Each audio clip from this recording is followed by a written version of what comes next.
City podcast.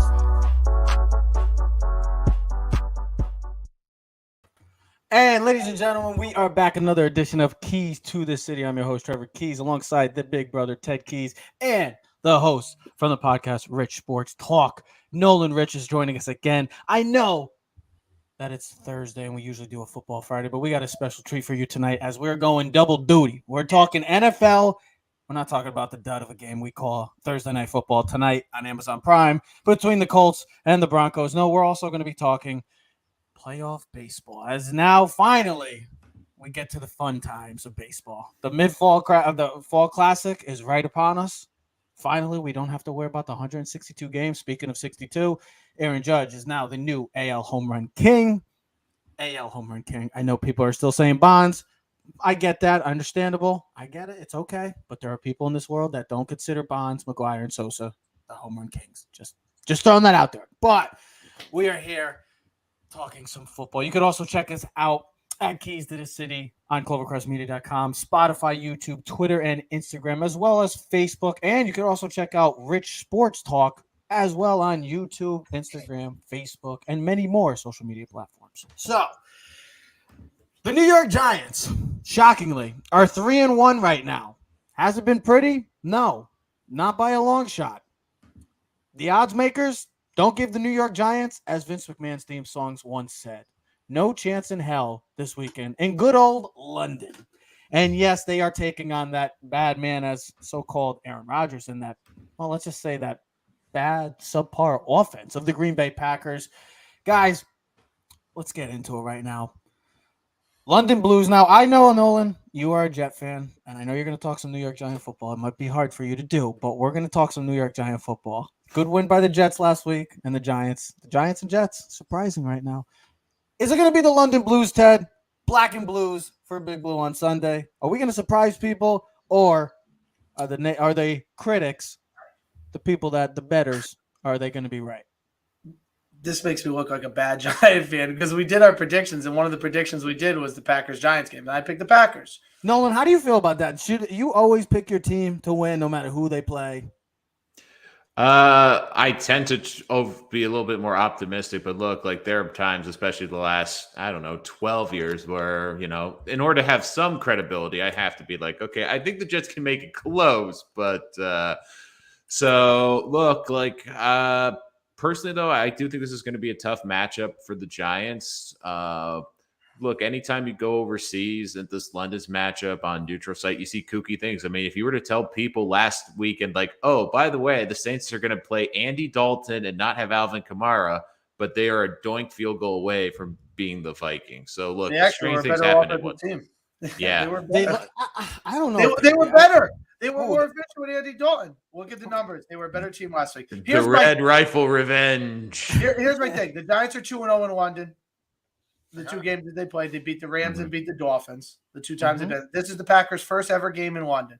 They're the last team ever. This is the first game, also, guys, that you have two teams that are winning record. A winning record. So that's a surprising little stat. I did not know until now. Yeah. Well, so here's the thing with this. I picked in the prediction thing that me and Trev do every week where we pick our 4 games. I picked the Packers. But at 10:30, 11:30, I'm going to be rooting my brains out for the New York Giants to win the football. Well, you did say that it's a win-win. Yeah, absolutely. If I win, I beat you. And if the Giants win, hell yeah. Who cares if Ted loses? Here's where I find the deficiencies with the Giants, okay? So one is our rush defense, which is giving up the 5th most rushing yards per game. The other thing is we don't know who our quarterback is going to play on Sunday. Now, there's a likelihood that Daniel Jones will be playing. He practiced yesterday. I didn't read any reports today if he was on the field, but he's still – and then they're traveling tonight. They should arrive Friday morning. I was just reading the report. They're trying to prep everything with like the sleeping and everything so they get acclimated. But here's my thing. If Daniel Jones is not healthy, like fully healthy, he's even worse of a quarterback, worse than worse. Like if that's even – if worse is worse than bad. I don't know what the more intelligent word. Awful, putrid. I mean, he hasn't – look. Here's the thing, Trev. Hasn't been pretty, but he hasn't done to the point Trev, where we're like – I had it written down. He's got 193 yards and 2 rushing touchdowns. He had 68 yards and 2 touchdowns. He's got almost more rushing yards than he's got passing this season. They're the 28th there's no team worse passing than them. Other than the Chicago Bears. So if he can't run and use his greatest strength, which is his legs, That's a deficiency for the New York Football Giants. So we go with an unhealthy quarterback or a third-string quarterback. Our defense has not really pressured the quarterback. I got it all right here. Generating 30% of pressure on opponents' dropbacks, which is 26th in the league. They've scored 76 points this season. They've given up 71. They have no picks. And then, like, Jones is passing, second worst passing yards in the league, 28th in completions, and the second most passing touchdowns in the season with only 3. So, like, we have no passing game. Like, this is old school, high school, run the football, which leads the league in rushing with almost 197 yards per game, and hope to not make mistakes. But we don't play efficient on the defense. And the only thing that I look at as another negative is the 4 quarterbacks we played this year were Ryan Tannehill, Baker Mayfield, Justin Fields, and Cooper Rush. We lost to Cooper Rush. And Cooper Rush looked like the best quarterback of the 4 that we faced. So now we're facing a whole different animal in Aaron Rodgers. Now, I'm not scared of him. The Giants can beat him. This Giants game could be a winnable game. First things first is they got to stop the running game of A.J. Dillon and Aaron Jones. And I know this sounds idiotic, but put the game in Aaron Rodgers' hand, because I have more faith in the Giants' pass defense than I do in their rush defense. Well, they're one of the best pass defenses in the game, actually, currently right now. And Nolan, I know this is – look, I know a lot of people aren't buying into the Giants for good reason, obviously. Haven't really – the schedule has been, let's be honest, kind of a cupcake schedule so far. But they are 3-1 right now. They are currently slated 6th in the playoffs right now. But we get a true test, just like they had on Monday Night Football a few weeks back, and the offensive line struggled. You're going to be going against another elite pass rusher in Rashawn Gary, who's been – man, he's excelled since coming out of college to Michigan for the Michigan Wolverines. Can this offense – let's be honest. Can this offense win with not having a passing game and just relying on 2-6 to carry them to a victory? Isn't that how they've done it the first 3 wins, though, basically? So, I mean, look, the Giants have their identity. The things that help the Giants in this game, though, is Green Bay comes in with a great pass defense, but they've struggled against the run, 22 in the league. Yes. And look, there's something off in Green Bay. Aaron Rodgers, for example, has thrown 3 interceptions already this year. Last year, he threw 4 the entire season. It just, you saw the clip that went viral of him basically telling his center to snap the effing ball. Like, it just feels like where the Giants, the one good thing is it feels like everyone's brought into Brian Daboll. They're all on the same page. The communication has been, look, they haven't been, do I think they're an overly talented team? No. But do I think they're a well-organized and a well-put-together team in terms of their communication, in terms of their game plan? Yes. So the biggest thing for the Giants is to keep Rodgers off the field with that run game. And look, just frustrated, because the one advantage that the Giants do have is while Aaron Rodgers is an unbelievable quarterback, it's clear that their offense isn't in sync. If you can get them in situations where they have to pass, look, I know the Giants secondary isn't special, but the one benefit you have to this game is you have an incredibly young receiving core in Green Bay that has not been on the same page. And look, Rodgers, chemistry's just not there right now. It just hasn't looked good. Rodgers isn't helping. Instead of trying to nurture these guys, if they miss a route or drop a ball, he ignores them in the passing game. He's pointing the fingers, and it just feels like in Green Bay it's off. Look, they'll finish the season probably in first place in the North, probably with 10 or 11 wins. It's one of those things, like, they'll get through the season where people will be like, enough is fine, but I do have concerns with that team now. The other thing, too, that hurts the Giants a little bit, too, is they play the Commanders next. If they were playing like the Bills next, they're a really good team. I think the Giants play Giants have the next 2 weeks play. Yeah. No, I'm talking about the Packers. I'm talking about the Packers overlooking the Giants, looking forward because they have the Commanders in the next game. They beat a third-string quarterback last week out of New England, Zappy. Yeah. They beat Justin Fields, which they beat the Bears. It doesn't matter who their quarterback is. He's literally the owner of the Chicago Bears. And then what was the other win? And he beat Tampa Bay without Tampa having no weapons, and Tampa almost had a chance to win. And this is my argument I posted on our thing, was like how people are like, well, how can you have Tampa Bay over Green Bay? And I'm like, listen, bro, if Mike Evans is playing, someone is playing for Tampa Bay in that game, Tampa Bay wins. Or if they're jumbotronish and showing replays of all games on 2-point conversions. Jumped on them. If you watch the game, Green Bay jumped on them real early and then did nothing. Right. And Brady was throwing. I mean, they couldn't run the ball. They hadn't.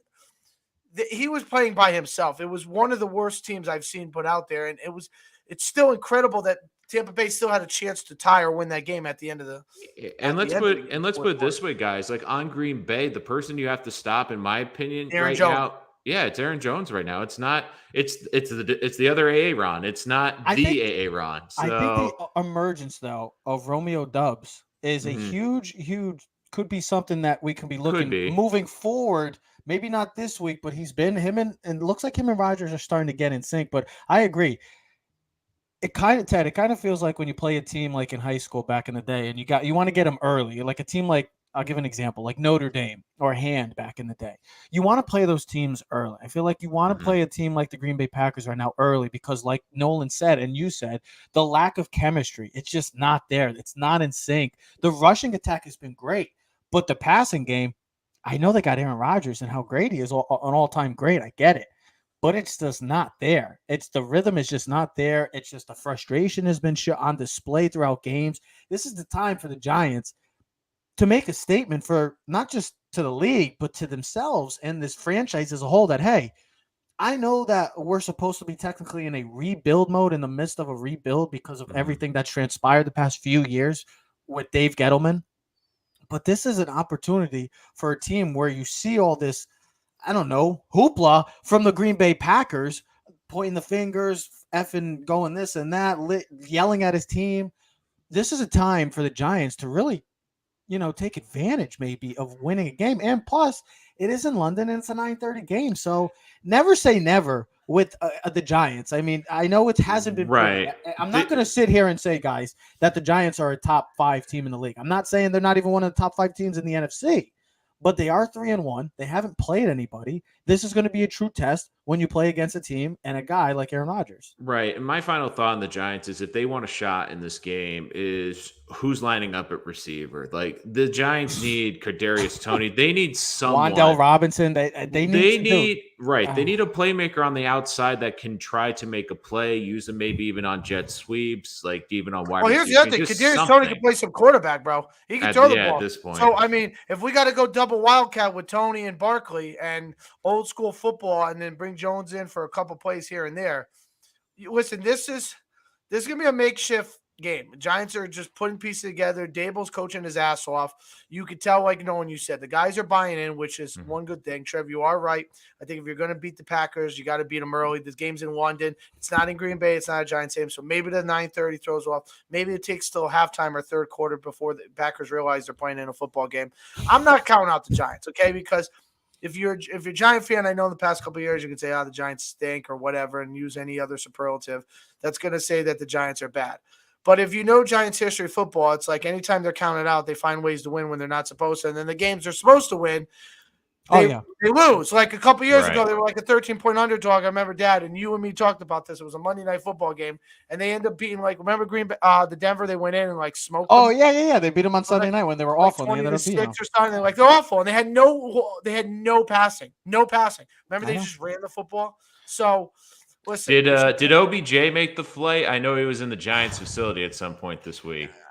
Well, guess what? You know where else he was supposed to in Green Bay too, because that was the thing. There's no way he's Rodgers. Beckham don't want to be playing in the frozen tundra, bro. He don't want to be having icicles coming out of his blonde hair. Trust me, you don't want to be having that. There is a 6'3", 205-pound receiver on the trade market, though. Stop! I'm done. I'm gonna take you off. I'm gonna take you off. Don't do it. Oh my God, my light's flashing. I don't know what's going on. But yeah, so Tally Site has the Giants at a 3% chance of winning. So to say the least, as the great Lloyd Christmas once said, you're telling me there's a chance.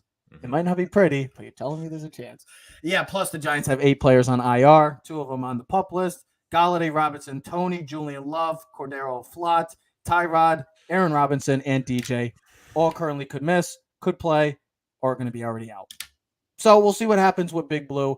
I'm hoping for black and blues, and I'm hoping for black and blues on that Green Bay Packer team, because that's what I'd like to see. I'd like to see a statement win. The Giants need a statement win moving forward. Speaking of one of the teams that, the Giants have a loss to and trying to make a statement is playing their division foe, but hey, they didn't get it done.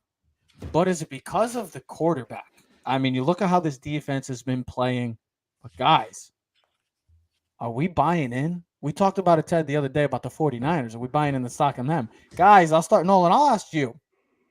In Rush, do you trust?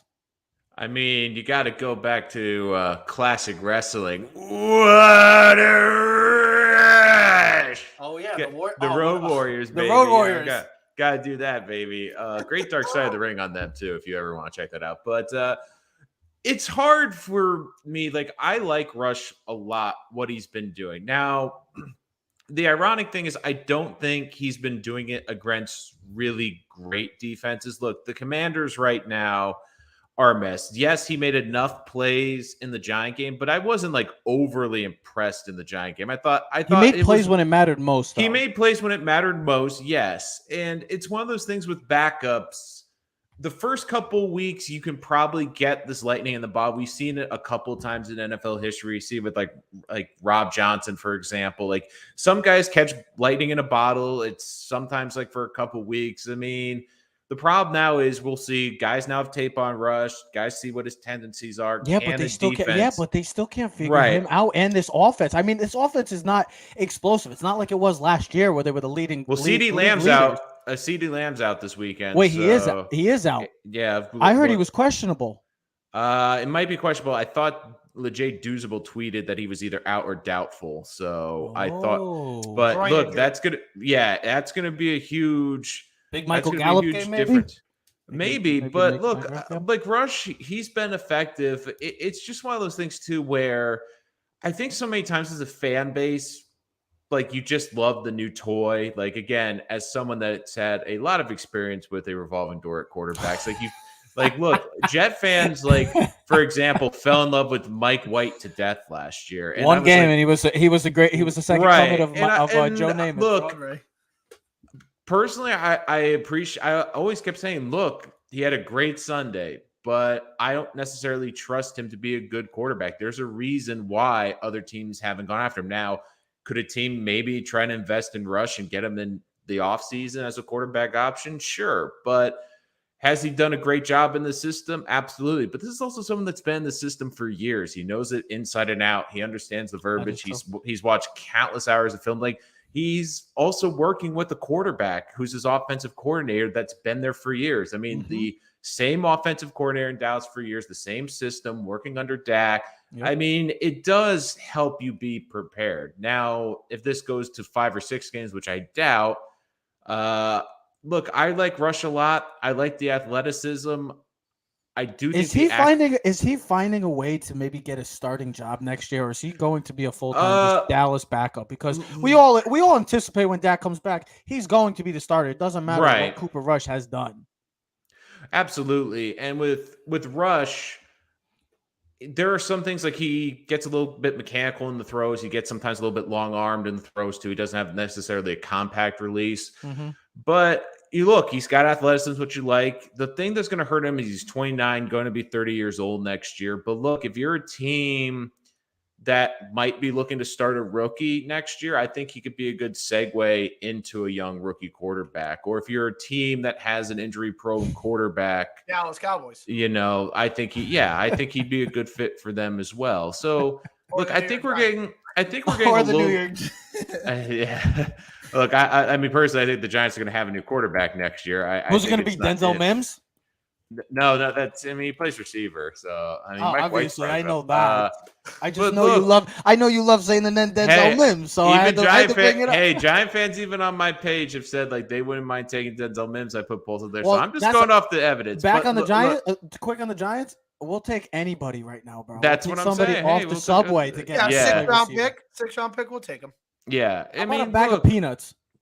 Yeah, look, the biggest thing for me is he hasn't turned the football over. That's been the biggest detriment. But look, he's thrown 7 touchdowns in his career, and 3 of them came in his one start last year. I mean, he's only thrown for 4 touchdowns this year. So as good as he's been, he's been solid. He didn't turn the ball over against the Bengals. That's why they won that game. But look, Dallas has an elite defense. Dallas has a defense that can win games. And look, if you're the quarterback, you don't have to do much. You don't have to really be great. You just don't have to make the dumb mistake. And look, for Cooper Rush, the biggest thing with him, he hasn't made mistakes. He hasn't turned the football over. We've seen it with a lot of backups in this league. They come over, they try to prove themselves and don't work with outside the system, and they get burned. They make bad plays and bad decisions. And Rush, he hasn't turned the football over. Look, he's been efficient, but this isn't also like someone that's gone 3 weeks in a row throwing for 3 touchdowns every game. I mean, No. I do think he's like you said. This is not Right. the Ryan Fitzpatrick. You're like you said, experience. right.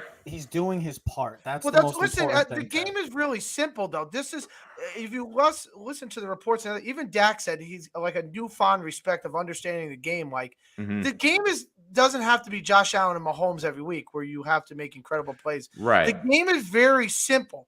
Don't make mistakes as a quarterback. Be efficient on third down. Be efficient on the easy throws. Don't miss the simple ones. And when I do ask you once or twice or 4 times a game to make a big throw, make the big throw. That's what he's done. His passer rating the last 3 games is 95 plus. He's had the 4th best quarterback rating in the last 3 in the league. Now, listen, I get it. He hasn't played against great defenses. He's been efficient. They haven't asked him for much. But so what?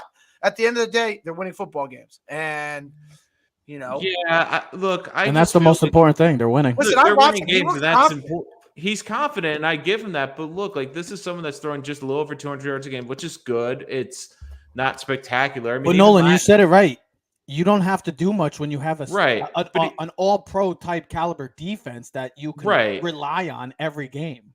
But even last week, which everyone thought the Washington was the coming out game, I mean, he threw 2 touchdowns and had a 55% completion rating. So, I mean, look, there's a lot to like with what Rush has done. I think he has proven to me he deserves a spot in this league. Like he, to me, is what you want in a high-level backup. And really, with the way the NFL is now, with 17 games, with all the injuries, the backup quarterback, I think, is going to become a more premium position and have to be more invested in. Hey, look at some of the quarterbacks, man. Listen, he could get a starting job somewhere, or at least compete for one. I mean, you go around and you look at guys. Where'd he go? He disappeared. Listen, I mean, the lights went out, so I don't know what happened there. You know what's funny? When I was Trevor goes, "What do you got for some topics?" And I was like, "You want to talk about the Dallas Rams game?" And I was sorry, like, guys, my lights flickering over here. We got problems. We got this. I'm telling you, Ted. I think the UI bill is crashing down on us. So no, I was telling Nolan. I mean, that's very wanted, I guess. So I was telling Nolan, Trev, how we came about this topic. He said, "You want to talk about the Rams?" I was like, "How about we do in rush we trust?" Right? I thought not in rush, because rush in rush stinks. We trust. But then I just because of Cooper Rush. But then as you guys are talking, totally flipped it around. In rush we trust because we entrust in the defense, the Dallas Cowboys defense, their pass rush. That's what Mike led. I didn't even think about that. But led by all world. In rush we trust. Maybe no one's right. We don't trust Cooper Rush. He's just been lucky enough to play well enough to win. Well, on a scale 1 to 10, how would you rank his play so far right now? Listen, quickly, it's good enough to win 3 straight games, and if it went, and they have a very good, capable chance of winning this week because this is what you have in rush we trust, in the defensive rush. We have a defense allowing the 3rd least amount of points in the league with 15.5. Yep. We got the number 1 team in quarterback hits with 36 so far this season. They're 2nd in the league in sacks with 15, and they've given up the 3rd lowest quarterback rating to all quarterbacks so far. I get it. They haven't. Is that good? Is that good? 71. Well, and here's the thing. Other than the guy who's on the Rams, who plays defensive tackle, his number. Unless you're Urban Meyer, you don't know who we're talking about. They have the 2nd best pass rusher maybe in the league in Micah Parsons. Now, I guess TJ Watt has a really good argument to make, but he's not playing right now. He's not playing right now. We're talking about right now. I get it, but don't disrespect him. And but in rush we trust, this defense has been dominant, bro. A couple years ago when you thought about Dallas, it was their offense was good. Remember, Dallas couldn't stop anyone. They were giving up like 30 points a game, 400 yards. Everyone had a piece of their pie. It was an open caveat for them. In rush we trust, the biggest thing for me is what does this game come down to? This game comes down to the Rams offensive line protecting Matthew Stafford, who have given up the 2nd most sacks this year in the NFL against his Dallas defense. Because if anyone watched the Monday night game, it was a very simple thing. The Rams could not protect Matthew Stafford. I get you could say Allen Robinson, and they don't have weapons. Yeah, but the Niners have had great success in the past couple of years. And they don't have all these other pieces. Yeah. But what they don't have is they don't have the offensive line to protect him. And if they can't protect him like they get the 49ers, Dallas will win again, and Cooper Rush will be like, I'm 4-0, bro. Like, he's the first quarterback in franchise history of the Dallas Cowboys. You think of how great the Dallas Cowboys has history, Troy Aikman, Staubach. First quarterback in franchise history to win each of his first 4 starts. So he's currently 4-0. He's undefeated right now. And he's playing his part. He's doing what he's been told to do and asked. He's playing his part, but Ted, you're 100% right. This defense is nasty. This is a legit defense. This is a Super Bowl caliber defense. We saw it last year. It's just listen. They shut down Brady, bro. It's just they it's shut just, down Brady. yes. Like they've given up like one touchdown each game. Yes, but it's That's it. I don't even know if they gave up a touchdown last week. It just comes back to just the lack of like having the trust in Dak Prescott and stuff like that because he just can't win in the big moments. But this defense is nasty. And if you want Matthew Stafford, you thought last week was tough. Well, it's going to be another long game if you can't stay in the pocket for longer than 2 seconds because he looked uncomfortable throughout the game, and they got to get the ball to Allen Robinson. He's got 95 yards receiving this year, guys. Trev, we know because we have him in fantasy. Don't even get me started. Here's the other thing that we didn't even bring it up, and I just thought about it because I was looking up stuff today. It's also that they don't have Tyron Smith. And I know that sounds stupid, but it's not.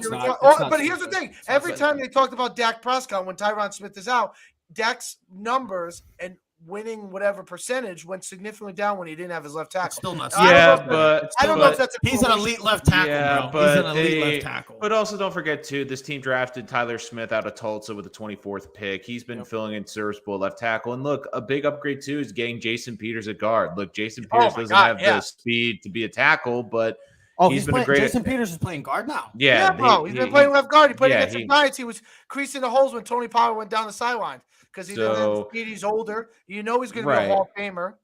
And this is my biggest thing with Rush is like, and Cowboy fans have to ask themselves this at the end of the day. Like, all seriousness, if the playoffs were to start today and you had a healthy Dak or a healthy Cooper, who are you putting your money on to win you that playoff game? And I still think it's got to be Dak. He's a better athlete. Absolutely. Right. So like that to me is what ends this like conversation about Cooper Rush. Like if Cooper Rush was showing like freakish, this isn't like Colin Kaepernick when he first came in. How much trust do you have in Dak Prescott? Like you could pick Dak. I get it. I'll take Dak too. But how much pressure? I mean, how much confidence? But here's the other scenario. More than Cooper. If you remember Dak's rookie season, Tony Romo got hurt, missed the first 8 games. Dak started off really hot. Tony Romo never got his job back. So it's only, like you said, Nolan, it's only 3 or 4 games. It's not like if Dak was out for 6 weeks, he's come back week 10 and they're 8-2. You know, it's like maybe we hold on to Cooper Rush for a little longer and keep it going. I get you. It's only 3 games. It's let's not jump to conclusions. You beat the Giants. But the most important thing, guys, they're winning football games. They are winning because we all thought they were down in the dumps. They were done for good when Dak went down. But Cooper Rush has held this team together offensively. It hasn't been pretty offensively at times, but the defense is carrying them. Give credit to Kellen Moore. And Cooper Rush has been delivering for them. Let's get over to just wait. Jerry World's going to burn to the ground when Cooper goes undefeated. Dak comes back and loses 2 games. Like it will blow. That's what I'm saying. Like, what if Cooper Rush and Dallas? They go into LA this week, which McVay doesn't lose 2 in a row. Just doesn't really happen. I think he's like 6-1. It should be a very interesting game. So, so here's the thing. Dallas, but their offensive line has been so bad for the Rams, and that's why I wanted so to pick Dallas bad. Too, you should have said it with your chest. I'm glad you brought up the offensive. Jeff, hold on. Right, that's the only thing is though. If Rush wins again, right, Nolan? Now, Dak's not playing this. But then what happened? The Sunday night game the following week, Dak comes back because, he's been trying to push back because I know he's already probably thinking about his job, which, come on, bro. You just got a $100 million contract. They're not taking the job away from you. First game back, he plays Philly, and they get crushed. You know the next day. Narrative is where's Cooper? Yeah. That would be the Rush. I mean, that would be the Rush. Is where's Cooper? You guys are just talking about bad offensive lines, and one of the bigger surprises in the season has been Cooper Rush and leading the Dallas Cowboys right now, being 3-0 as the quarterback of the Dallas Cowboys. But there's also been some surprises for the negative purposes, some disappointment so far in the first month, and we got a huge game on this Sunday, huge AFC North game, Sunday Night Football, 2 teams that are. I don't know what to make of them right now because the Baltimore Ravens, like I said on Tuesday, look like the Atlanta Falcons right now, blowing multiple games of 17-plus blown points. It doesn't make sense with their defense. And then you got the Cincinnati Bengals, the darlings of last year, looking like they maybe could they be a flash in the pan. Guys, we see this game. The stakes are as high as they are because I feel like this is a 2-team race. Let's be honest. The Steelers, they're going through a rough patch right now. Kenny Pickett, good luck this week and good luck for the rest of the way because he's got the next 4 games. Good luck to the Pittsburgh Steelers overall. And then you're just waiting for Deshaun Watson and the Cleveland Browns, but I don't know what to make of that team. I don't take them serious. This is a two-team race, and these two teams have been, well, let's be honest, other than the AFC West, we thought this division was going to be great and excellent, but it's been anything but. So, Ted, I'll start with you. Who are you more confident in? And maybe I should go a little deeper is, which weakness are you more confident in? Is it the Bengals offensive line or is it the Ravens god awful defense? Well, here's the thing, though. I would say if the pass rush for the Ravens was the old pass rush with Terrell Suggs and Aladi Nada and all the other guys from the past. You forgot about Ray Lewis. He played linebacker. He's not rushing the quarterback. What? So you said offensive line. I'm worried. I'm thinking about guys that are going to affect the pass rush. Ray Lewis is just going to drop back in coverage or smoke your linebacker. That's what Ray Lewis is to you? He's You're right. You're not a pass rushing linebacker, bro. He's a guy that calls up. Well, I know that, but he still got after the quarterback. Well, no, Terrell Suggs is a guy that get after the quarterback. Suggs, yes. Okay, here's the thing. So this is going to sound like out there, like just crazy because that's what I am. So in our picks, I have the Ravens, right? Because my thought process is the way the Ravens lost the last 2 weeks, they are going to find a way to win. They're home. Here's the other thing. I think they have this game marked down. If you remember last year's 2 games, the Bengals Wiped off the field. Put a hearting on the Ravens. Both games. You know how teams are, bro. Teams remember that. All right. They're going to come back with a vengeance. The problem is, I don't know what team is going to show up. Is it going to be the team in the first halves against the Bills and the Dolphins, or is it going to be the team that shows up in the second half that can't score and gives up 100,000 points? Because right now their defense is third to last, 425 yards per game, which is the third most. Give up 25 points a game, which is sixth most. They got the worst pass defense with 315 yards. They're 20th, and they're 20th in sacks. And if I said what's the one word that comes to mind when you think of the Ravens, to me it's defense. That's what it's always been. Defense and running the football with a quarterback like a Joe Flacco who just made big plays, one deep play after another, and that was it. Now it's the offense scores and no defense. So I have more confidence in the Bengals, at least in their sense. I still think the Ravens are going to win, but I have more confidence in Joe Burrow. Their defense has only given up 1 touchdown in their last. You know he averages 317 yards in primetime games, Burrow. Oh, Burrow? Yeah. Do you know the Bengals, that's a recipe. You know the Bengals defense has only given up 1 touchdown in the last 11 quarters. What do you think? No. Do you have more trust and more confident in the Bengals' weakness, or are we going to see the Baltimore Ravens? I guess most of these teams, like in the NFL right now, try to figure it out. Look, I have a little bit more faith in the Ravens. Again, like you're saying, the 1 touchdown defense, but let's also be honest. They were playing Joe Flacco, who couldn't move with the Jets, and also Tua, who got hurt early in that game, and then followed by Teddy Bridgewater. I mean, I think that in some ways the bye helps the Bengals a little bit because they get that 10-day bye after the Thursday night football, because when you start to get into a groove, you don't want time off really, and it's early in the season. I just feel like, look, Lamar Jackson's in a year where he is trying to prove everything wrong, and you can make a case he's playing at an MVP level this year. While Burrow, yes, has played better the last 2 weeks, he's also done against a Jet defense that was struggling. He's doing against a Dolphins defense that was hurt on the back end. And look, I just feel like there's a lot more at stake for Lamar right now than Joe Burrow. And it comes down to this. Like, I think Lamar can make more plays. They lost to a good Bills team. And look, I understand Harbaugh's made some questionable coaching decisions, like the field goal last week. But if you were to tell me right now who's the better quarterback at this moment in time, it's Lamar. And who's the better head coach? It's Harbaugh. I got to lean with those two. And look, I get the Bengals are enticing. I get Burrow plays big in prime time. But there's just this Bengals team. They've had bad offensive line play. Yes, I just feel this is going to be a barn-burning game with bad defenses. But look, I just feel like Lamar is just going to make more plays this game. The Ravens are also getting healthier. They're starting to get some guys back on that defense, which will be a big thing. If you want Joe Burrow to be around for the next 10 to 12 years, they're going to have to protect him. Now, I know this Baltimore Ravens team blitzes a lot, but when you look at it, Joe Burrow has also been sacked 16 times already this year. And we already know he's already had the early on injury in his career, the serious leg injury. This is a guy that, when healthy, is one of the better quarterbacks all around in all of football. And Lamar Jackson, he's got a solid offensive line, but he's got the legs. I mean, he could throw the football. We know that. but his greatest strength is his legs, his ability to extend plays. Burrow can do with that, but not to the extent like no one else can, and Lamar Jackson. Lamar stays healthy. You got to keep Joe Burrow. You don't want another Andrew Luck, guys. This guy is too talented. I'm saying that the offensive line, it's kind of like the Rams, guys. Do you want Matthew Stafford healthy for the rest of the year? For your team to have the best opportunity of, in the sense of the Rams repeating or the Bengals getting back to another Super Bowl and trying to win, is the health of your quarterbacks. Right. And right now, those two offensive lines have been atrocious. Now, something's got to give because this secondary of Baltimore has been awful, Ted. Like you said, giving up 315 yards passing. It's awful. That's so bad.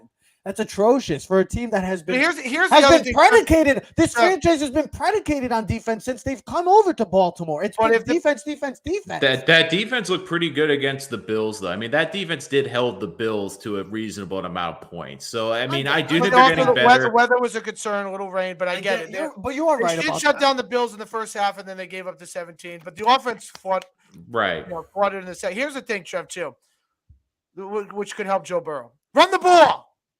Yeah. Joe Mixon, good thing I didn't draft him in fantasy this year. God, I got him last year when he had over. They're not running the football, bro. That's how you take the pressure off the quarterback. Run the football. Because you watch Joe Burrow, it's like he's looking for the 50-yard bomb every time instead of just being Cooper Rush, where like, I'll take the 5-yard check down. I'll move the ball here. I can move it here. I can move it here. I don't need the big play every single time. If running the football can save your quarterback a lot of hits. If I had to pick who I'm more confident in, I'm going to go with Joe B. And it's not Lamar Jackson. It's not him at all, by any means. By no means, I should say. I'll take the chances with Joe B. Because I've seen what he's done against this Baltimore Ravens team twice last year. Now, I know his second game, they had JVs playing in the second game, and Baltimore they were, like I said, picking guys off the streets. But that first game as well, in Baltimore, MTA Bank Stadium, he ripped them apart. Him and Jamar Chase, well, phenomenal. Well, speaking about Jamar Chase, this could be a big Jamar Chase. This could be a huge Jamar Chase game. But the problem with Jamar Chase, though, is I think teams have realized that this Bengals offense, like, granted, they played better against the Dolphins, but if you've looked, they are taking away Jamar Chase and forcing T. Higgins to beat you. Now, T. Higgins had that great play in the Thursday night game, but outside of that offense and the receivers, they struggled. They were playing a lot of press coverage. They were really shading coverage because, look, in that first game of the season, Jamar Chase was targeted 16 times for 10 catches. The last couple of games, he's had 5 catches for 54, 6 for 29, and 4 for 81. Mm-hmm. I mean, look, that's for Jamar Chase. Standards. Like, it's telling you that teams are getting wise to what the Bengals are. The one thing I worry about the Bengals is the Ravens also now have J.K. Dobbins back. They like to run the football. They're okay with long, sustained drives. The problem with the Bengals is they're a home run hitting team. Quick strike. They've been too focused on hitting the long ball. They're not looking for the 8 to 12 play drives, which they should be. They're trying to hit the deep ball, hit the home run because play. of the such success rate, high success rate they had last year. They feel like they could just replicate. But it's not duplicating again this year, and people are wise to it. People understand how special Jamar Chase is, and now every defense is making sure that they are not going to let Jamar Chase take over games. You know what this almost is like? The Chiefs of last year. We're going to play the safety over the top of Tyreek Hill, and we're going to make you dink and dunk and move the ball 50. Well, eventually worked. Eventually helped. No, I know. I get it. You know, and that's what they're saying. Keep Jamar Chase from the big play. Let them throw the underneath route. They're not running the ball efficiently like they were last year, which takes a lot more pressure because now the safety's not playing in the box. They're not respecting the running game. Your safeties can play 15 yards off the ball instead of being 8 to 10 yards. It's a big difference in, how the defense schemes against you. So either way, it should be a great game. I'm excited for a division rivalry. Both teams, are looking to find that win. Overall, not many high and tight and impactful games, enticing games, but it's football. It's another great week of football. Right. And just my final thoughts on that game is why I'm also picking the Ravens is I talked about this last week, but I think identity for a team is so important. You know what the Ravens' identity is on offense. It's run the football, grind it out, and try to make some big plays with Mark Andrews and Lamar Jackson. I think the Bengals are caught in between identities. I think they're trying to be too much of the home run team. They're not giving Joe Mixon involved enough. Like, what do the Bengals do really well right now? And I don't think that they know what that is. The Ravens, I think, know what their identity is. They know what their strength is, and they can play to that even when things aren't going well. Where the Bengals, look, they're still trying to figure it out. They got away with it last year, like hitting a lot of home runs. But, you've also seen too, when you get into a little bit of a slump trying to hit too many home runs and you're just not hitting for average, it can lead to a lot of quick at bats, put your defense back on the field and put that defense at risk for being on the field for almost 35 to 40 minutes a game. Nolan, I appreciate you always, my man. I just want to say one thing. Good luck to your Mets. It should be a hell of a playoff season. We'll see how it goes. Tomorrow, 8:00 tomorrow night. It should be a hell of a Darvish, Scherzer. It should be. And like I said, we'll see you next time, my man. Thank you. Great for heart palpitations. Thank you, guys. I'll see you later. See you, brother. That was Nolan Rich, but like I said, we're doing double duty tonight because we have another special guest. It is playoff season. He's not really special anymore. Well, he is special in our hearts. And that is, look at, he's laughing already. It is the Joseph Aguirre is back and talking because, ladies and gentlemen, well, we're less than 24 hours from some postseason baseball. 162 is over with. It is now. You said less than 24 hours, right? Yeah, I said less than 24 hours. Yeah, postseason baseball is officially underway. And to some, as people have been saying, this could be the greatest postseason ever. We got 12 teams, and I love the format that they're doing. The wild card, 3 games, then it's followed by the divisional 5, and then your typical standard 7 games for the ALCS and NLCS. But Joseph, haven't seen you in a while. I hope you're doing well. Hope the family's doing well. I know that the Yankees, we got to see Judge break the record, as well as Garrett Cole. Yeah. What nobody really talked about. We all were focusing on the big Judgester, but he finally got 62, the new AL home run king, and Garrett Cole is now the leader in the Yankees all-time season pitching strikeouts, beating Louisiana Lightning, Ron Guidry. So let's talk about this postseason and this. I can't wait for it. I mean, as a Yankee fan, we're waiting. We're just hoping for some freaking positivity. It's like the Giants. We're just hoping for something good. Let's just bring it. We need it finally. It's been a long overdue. We need it. Do something. But let's talk about the dark horses right now. There are some dark horses that could make a lot of noise in both conferences. I'm going to start with you, Joe, because we've been talking for already 42 minutes. So we're going to get you involved right immediately. So to you, do you have a dark horse in the AL, not named the Yankees or Astros? And in the NL, do you have a dark horse too?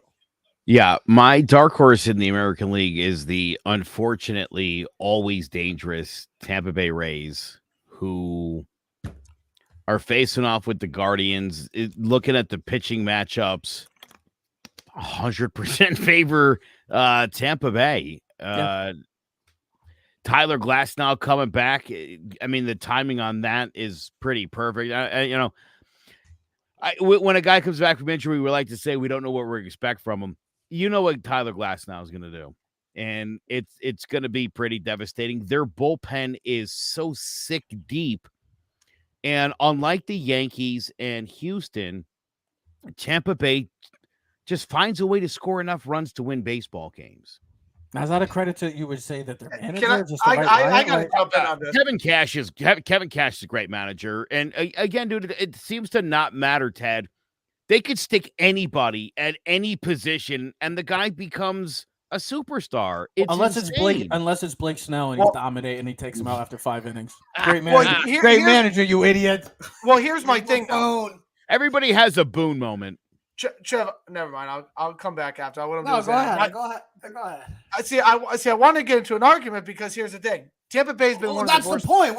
We are a podcast. Well, because I was going to let him finish his NL and then come back. But what I was going to say is Tampa Bay's been one of the worst teams in September this month. They're one of the worst teams. And the Guardians, the only team that's played better baseball than them. Are you picking the Guardians? The Guardians are playing 700 baseball, bro. Go look at them. But do you trust the Guardians? They're like the Twins. They're like the Twins. The AL Central as a whole is just not trustworthy. Let me tell you something about the Guardians. And MLB.com just rated the top 12 staffs and the thing. The Guardians are 5th. The Yankees were 7th. The Guardians are 5th in pitching. The Guardians were 46-35 at home and 46-35 on the road. Okay. They're a mediocre team at home and a mediocre team on the road, and it's going to be a real problem. They were again facing. Look, Cleveland's got good pitching, good starting pitching, and their bullpen's good too. Oh yeah, I think Tampa's is better. I think on both counts, I think Tampa's a little bit better. MLB.com just came out with them, the rankings. Rays were actually, here's the close, and you were right, Joe. Rays were, what was it, fifth, and Guardians were fourth. Guardians were fifth in WHIP, fifth in ERA, seventh in strikeouts. They got Bieber, Tristan McKenzie, the young kid, and Cal Contrail. Plus, their relievers have been really good. And I'm going. You know who I'm going with? I'm going with the Mariners. Mariners.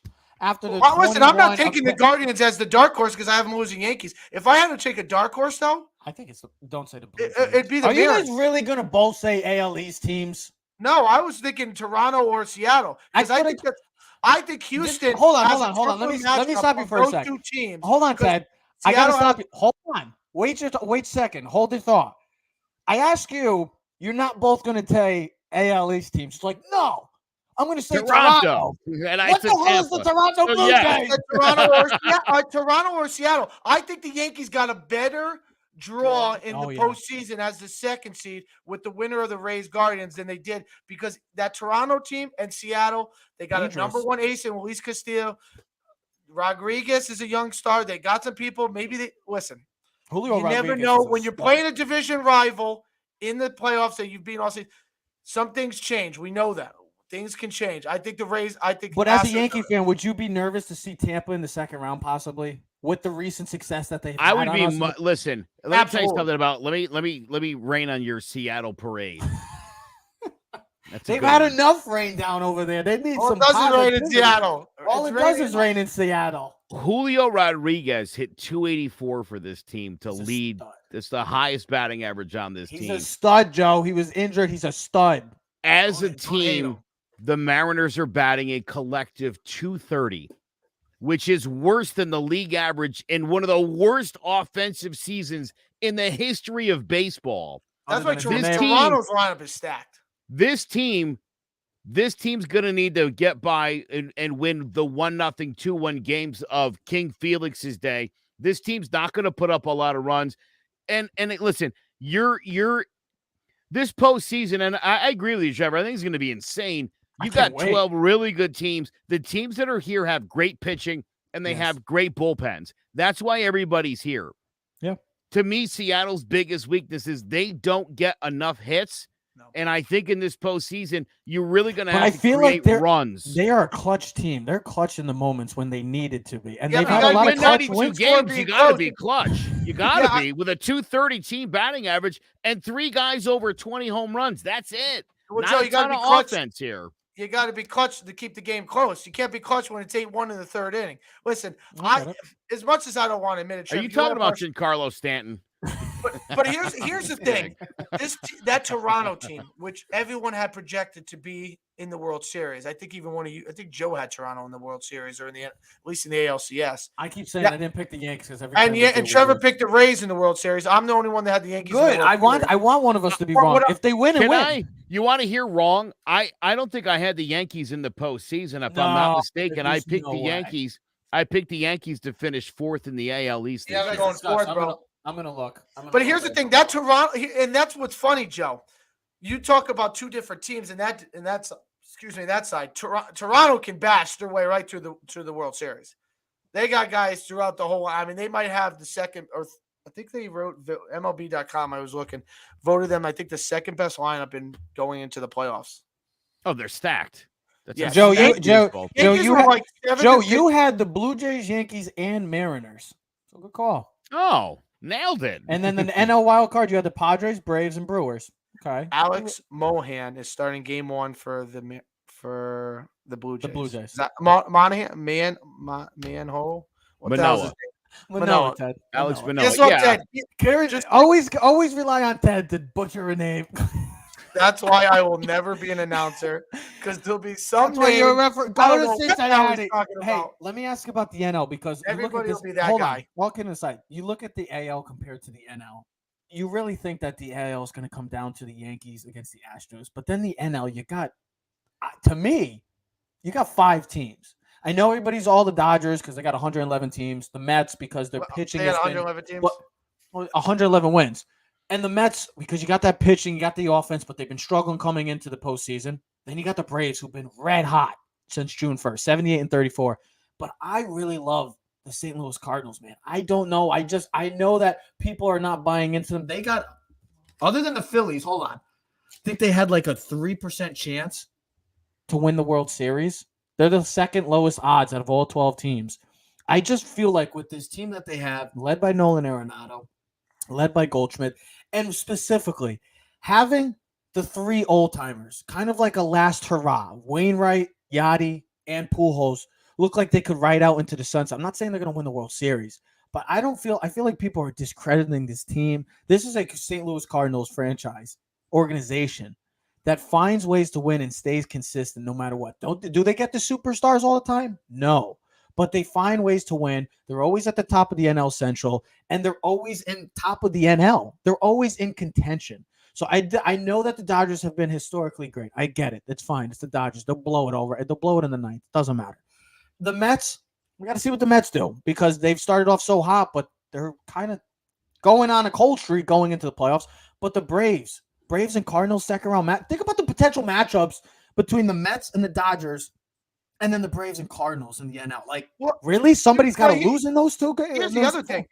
We all forget. I know they have not performed. And No, they keep don't say underachieving, but the Padres. Nope, I don't buy it. Which Machado's had one of his best seasons of his Oh, career. he's been great. I don't buy it. Juan Soto, Darvish owns the Mets. He's 5-0 against the Mets. They have Blake Snell, which, and go look at Josh Hader's numbers the last month. He's back to old Josh Hader when he was for Milwaukee. So That's a key. They can hit. They can pitch. Are you picking them as the dark horse? I don't. Well, are we saying that? I don't have that as a prediction because I had the Mets. No, just like a dark. It doesn't mean prediction. My dark horse is the Atlanta Braves. I'll tell you why. I wouldn't consider them a dark horse. Well, maybe you wouldn't. I'm going to consider them a dark horse here because I think they win the whole thing. I think they win the National League. I think this team is back in the World Series. They're a better team than they were last year. Wait, you both are. Wow. Yeah, let me tell you something. This bullpen of the Braves, which has been a weak spot for the last 4 or 5 years, this is the best bullpen they've had since Greg Maddux played. Their bullpen's outstanding. Their starting pitching is as good as anybody's. There's a reason they've played as well as they have. Max Fried is just ace material. Kyle Wright's got 21 wins. He's going to win. Charlie Morton is like 900 years old. Led that team in strikeouts this year. Kelly Jansen and Minter and Iglesias. Dude, their pitching is great. Their offense 8 guys hit 15 home runs. This might be. Look, you guys remember the Braves of the 90s. It's some really good teams. Mm-hmm. This might be the best offensive Braves team ever. That's saying a lot. Ever. Here's this the other team thing, Joe. Scares me. Legit Joe, scares they also me. have Ronald Acuna, which they did not have last year. There you go. So, and the pitching, and here's the other thing that no one ever, they won the World Series. They know what it takes to win. You know what I mean? If you've never been there, it's really hard to. The kid Michael Harris has been dude, they have 2 guys fighting for the NL Rookie of the Year. 2 guys. They have a pitcher they got 2 guys that are going to either win the Cy Young. They're better than they were last year with their best player back. And I'm not going to say he's better, but Matt Olson is no slouch off of Freddie Freeman. He might be a better player depending on how you look. Oh at yeah, it. they didn't lose an ounce with Matt Olson. I mean, even Dansby Swanson has been great too. Do you know him and Matt? Him and Matt Olson were the only 2 guys that played in all 162 games. I mean, hey, Joe, who said it? I think they've been in the World Series. They won a World Series. They've been through this NL before. They played the Dodgers. They beat them. They know how to win games now. And they're a better team, which is insane to think about. Scary. Yeah, I know. And here's the other thing. They have, like the Yankees, being the 2 seed, might have a more favorable matchup against St. Louis or the Phillies than having to face the Mets. Oh, a million%. Or the Padres. Yeah, just a factor of seeing possibly your division foe again in a 5-game set. Yeah, because the Mets can line up DeGrom, Scherzer, Bassett, Taijuan Walker, and they have the best. They got the depth in pitching. Where in postseason ball, what we've seen in the past, having depth in the pitching staff goes a long way. I'm glad you brought up the New York Yankees because, well, obviously we are New York Yankee fans, and another season that the New York Yankees are in the postseason. First time they're going to be hosting a playoff game, Ted, since Aaron Hicks hit a 3-run home run off of Justin Verlander in the ALCS. Think about that. They haven't had a home playoff game, Ted, since Aaron Hicks hit a 3-run home run against Justin Verlander because of COVID. Because of COVID. Last year they were home. No, they were on the road against the Boston Red Sox in the wild card game. All 3 games? They played one wild card game. These rules are implemented. This is the first year they're doing the 3. Wait, last year was a 1 game? Yes, Cole got. You don't remember Schwarber hitting the ball to the moon? Listen, I forgot. I know. I had to think. I was like, wait, is that true? And then I was like, oh yeah, the 1 game playoff. So let's talk about. Talk about. So this is the first time the New York Yankees are going to be hosting a playoff game, home playoff game since, like I said, 2019's ALCS against those Houston Astros. But we also got to talk the New York Mets because these two teams. Well, been playing lights out for majority of this entire season with a little hiccup from both teams. The Mets dealing with it currently, and the Yankees were dealing with early September. But it seems like the Yankees are starting to get their rhythm going. People are starting to get healthy again. So, guys, Ted, I'll start with you. I know that we're Yankee fans, but I want honest answers, realistic. Which New York team, to you, is more likely to reach the World Series, Ted? It's the Yankees, and it's not. I get it. It's like obvious. Is it like obvious? For me, it is because here's their road to get to the World Series is the Padres, Dodgers, Braves. That's the way I look at it. They got to run the gauntlet of that, and that's part of the reason why they couldn't win 1 game against the Braves. They got swept down in Atlanta. They win 1 game. They're sitting pretty. They don't play till Tuesday. They got swept. Now they're facing the Padres, which they still got to beat the Padres. All right, and there's no likelihood. Then you got to go face the Dodgers, best out of 5, and. I mean, the Dodgers. The Dodgers are the Dodgers. I know. Literally, no one's played better baseball than them since, honestly, the end. They're the kings of the NL. I mean, it's like foregone conclusion they're in the World Series or at least in the LCS every year. The gauntlet there, the Yankees have a much easier road. Now, does that mean anything in baseball? Absolutely not. We've seen that before.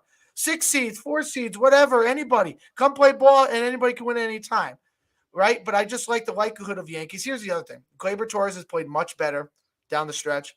Judge got the home run thing. I feel that takes the pressure off. I feel like we got our 3 pitchers. Like what Joe's already said, Severino looks like he's back. He was pissed the other night, but I like it. Like he looks like he's ready. We want that. Well, yeah, but he wanted the no-hitter. But Boone had they had the argument, but I like it. Health is most important. We want you for postseason, my man. Now pitch like that in game 2, all right? Or 3, whatever it is. I think what their Yankees are going to run with is Cole 1, Nestor 2. 73, which is fine. That's a good 3. Okay, that's fine. That's all you need. Tyone 4, who's been pitching lights out. He's been pitching lights out for the Yankees this year. Nobody's really been talking about it. In the best of 5, they're not going to do that. It's going to go 1, 2, 3, and then they'll not. I get it. But for a 7-game series, you're going to need them. But I like where the Yankees bullpen is at. I like where this team is at. They've been playing much better baseball. I think now that the home run record is over, they can play loose. I think having the rest will be the best thing for this team. They're going to get DJ back. Suppose I was just listening to Michael K. DJ's going to be playing back. Stanton, hey, listen, go look at the last 2 postseasons. Stanton has played tremendous baseball in the postseason. What about Carpenter? What did they say about Carpenter? I don't think he's going to be back, and neither has Benintendi, at least for this first series. If they make the ALCS, those would be nice. Those are going to be key pieces. But you know what? I love what this team has been about, man. Bader has been a huge uplift in this team. All right. You can bring Hicks off the bench if you need to, because with him, Bader, and Judge in right field, you got 3 Gold Glove guys. All got great arms, all are efficient outfield. And you can play that defensive game that Joe and me and we have always talked about. Josh Donaldson was +8 on defensive efficiency at third base, run saving. So you got him. Okay, we got it. IKF, shortstop. He's not great, but he's whatever. The Kid Cabrera has been a phenomenal. Talk about a bolt of lightning for the New York Yankees franchise. Rizzo, exactly, Joe. Rizzo, the catchers, whatever, the pitcher. I feel like it just lines up really well for them. I feel like the rest comes at a perfect thing. We're not playing the 1 game. There's no pressure. We're home Tuesday night. I just like the scenario that the Yankees set up for this. Does that mean it's going to happen? No. But I just feel like what is in front of me looking straight through the mirror is the Yankees have a more likelihood to reach the World Series and win that World Series. Joe, what do you think? Look, if DJ LeMahieu is healthy and he can hit, it hasn't looked great. And that's a bit of a concern because if you could put him at the top with Judge and Rizzo and Stanton, because listen, like Teddy said, you look at Stanton in the postseason, this guy's a beast. When you have Judge and Stanton in the lineup together, your lineup is it's better than everybody else's. It just is. Those 2 guys are extremely difficult to navigate through. They really are. When Stanton's in the lineup, Judge is a monster. Your pitching game plan has to change when both of them are in the lineup. Well, he gets the protection now. Yeah. And he needs it. you're Listen, talk- you know, when Aaron Judge went through his worst slumps, it was when Giancarlo Stanton was out of the lineup. And I went through, because again, I can't watch the games anymore. I'm always blacked out or whatever. So I follow it on Gamecast. And what I observe is this guy doesn't get fastballs when Stanton's not in the lineup. He's swinging at 95-mile-an-hour sinkers. He's chasing sliders. When Big G's in that lineup, you gotta pitch everybody a lot differently. And I don't know what I'm going to find out. And next time we talk, I'm going to give you the numerical breakdown of what a Stanton in the lineup for Judge is and what it isn't, because I could promise you the numbers will be off the charts. As far as the Yankees pitching is concerned, I'm extremely worried about the back end, the very back end. Clay Holmes hasn't pitched. I've been saying all year, for everybody that wanted to switch early on, like, listen, Clay Holmes has never really done this before, and he was great to start. It's a whole different animal, Joe. It's a whole It's different ninth animal. It's inning. I've said this a million times. Postseason It's so baseball. tough. Now we're in the postseason. You kind of hope Aroldis Chapman's straightened out and could be a big contributor. Probably not. Is he even going to be on the postseason roster? Maybe not. If he is, does he pitch in big spots? Maybe not. I get worried about that. This bullpen's been a disaster all year from a health standpoint. They've been able to patch it together, but now you're playing the elite teams. You saw when they faced off with Houston, they just didn't have enough.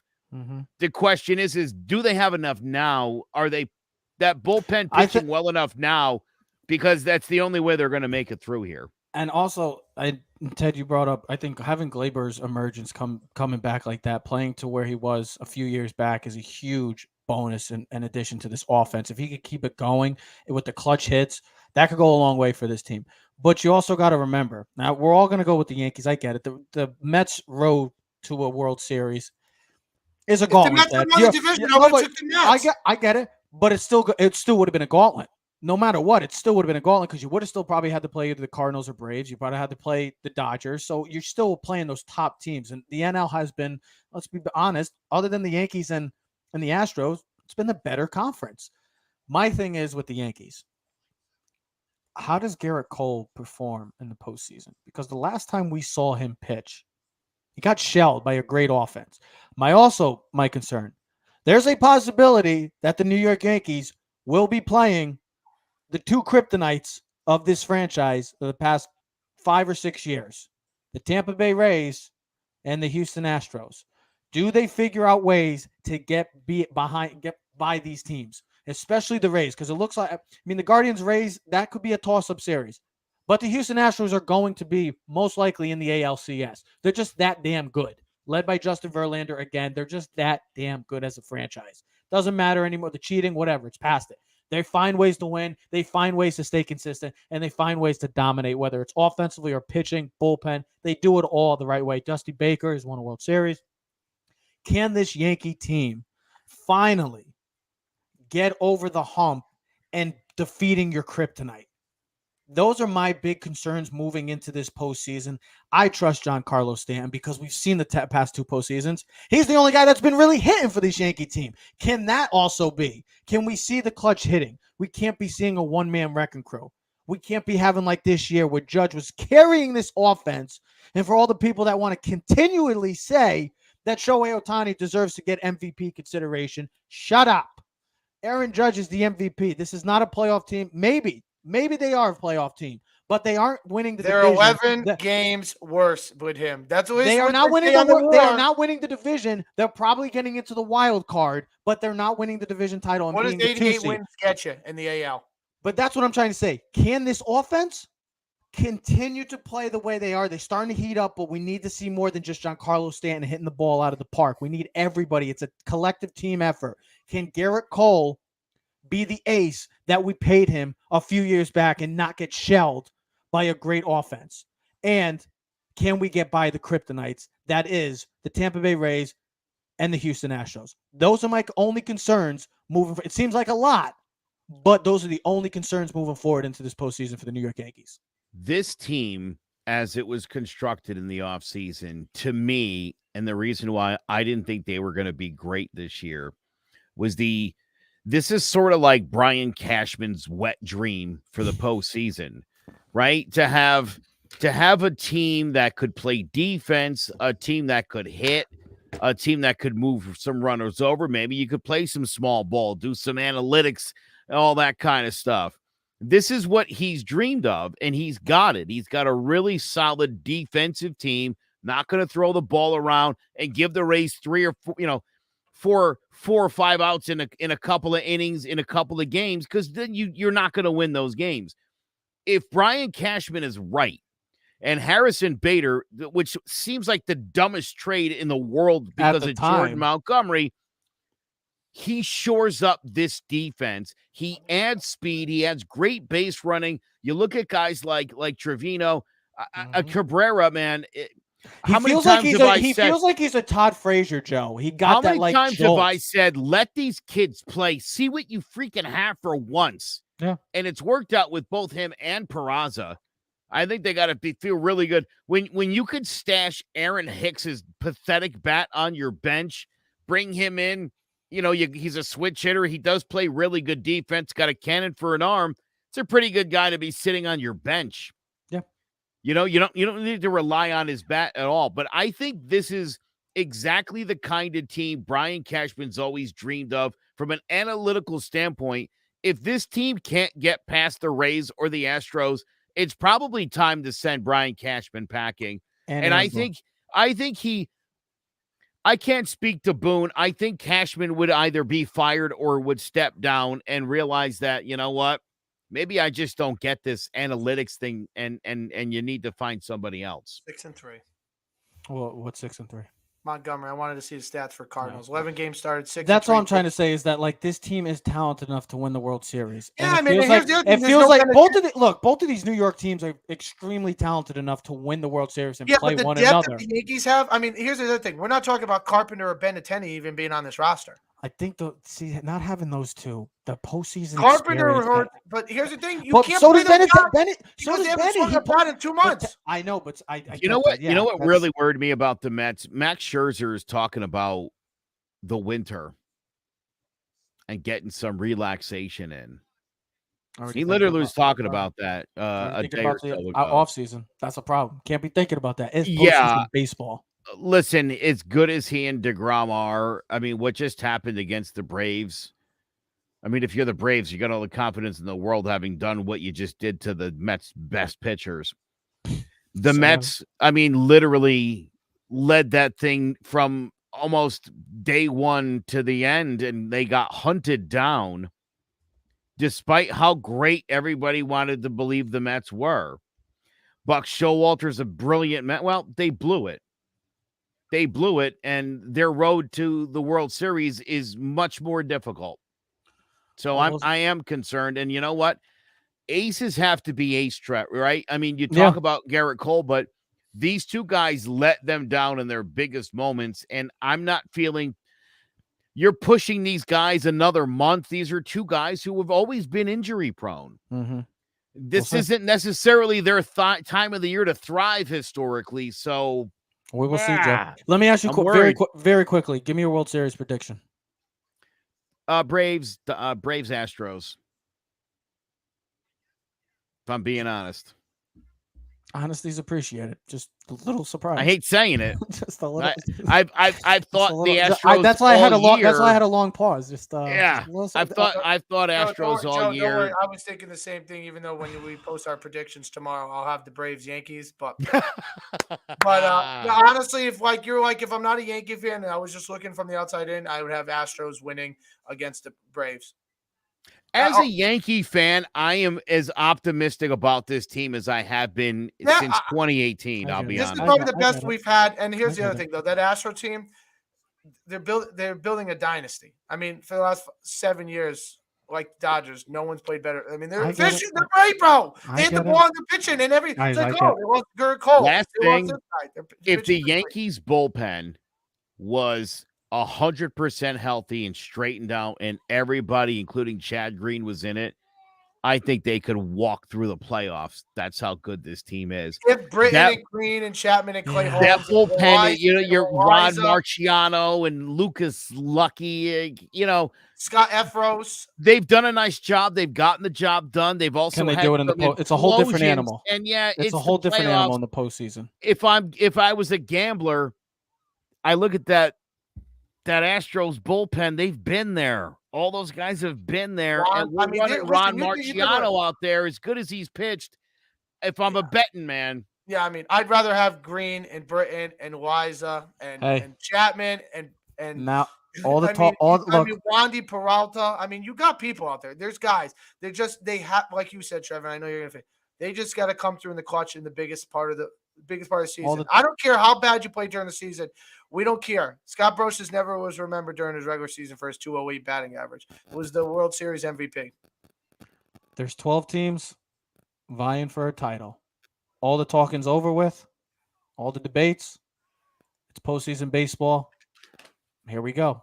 That's all I got to say is here we go. We're going to see how it all unfolds for the New York Yankees, the New York Mets, the Dodgers, and the rest of the crew, the 12 teams. I cannot wait for this postseason. It's going to be a lot of fun with this new format. They better keep it moving forward. They should never change it because I think this is the way to go. And I think this could be a boost for the ball, for baseball in general. Also, we'll keep an eye on the football weekend. College football's been great. The NFL, we'll enjoy it. Let's see what the Giants do in London. We'll see what happens. Trev, I know you don't ever think about it, but you know what starts next Tuesday? Rangers Lightning started the hockey season 7:30. Same night as the Yankees game. I know what I'll be watching. I know. Yeah, it's such a good time to be a sports fan. That's all I got to say. We are Keys to the City. That was D. Joseph Aguirre and also Nolan Rich. Thank you for joining us. Baseball, basketball, hockey. It's a good time. Like I said, Nolan Rich, Rich Sports Talk. Check them out as well. And the Joseph Aguirre as well. The legend, the return of the legend, the Joseph Aguirre. We are Keys to the City. We are out.